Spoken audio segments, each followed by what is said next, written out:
Grew up in urban New Jersey, and I was fortunate enough to go to camp in Maine.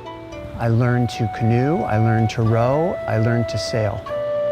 That was the genesis of my lifelong passion for boats.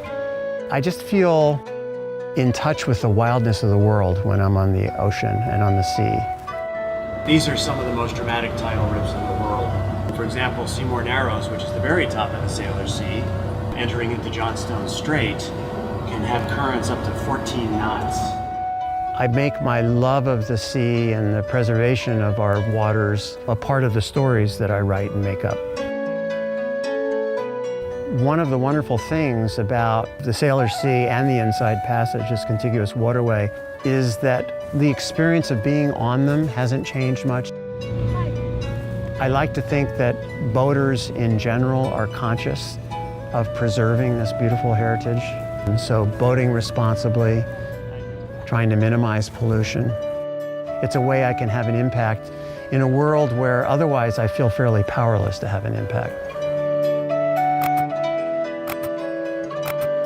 I've also been a photographer my whole life. One of the things that I love is the ability to use really long lenses. I like to say that the way we hunt when we're on our boat is we hunt with cameras. The ocean as a whole is big, but when you get into the local waterways, they sort of become the canary in the mine, in that local impacts such as low oxygen, dead areas going down Hood Canal, for example.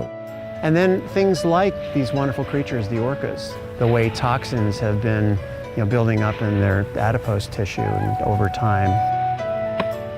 It's all interrelated, and it's all a laboratory and a big experiment that's playing out right in our backyards. And our local waters are the world's waters.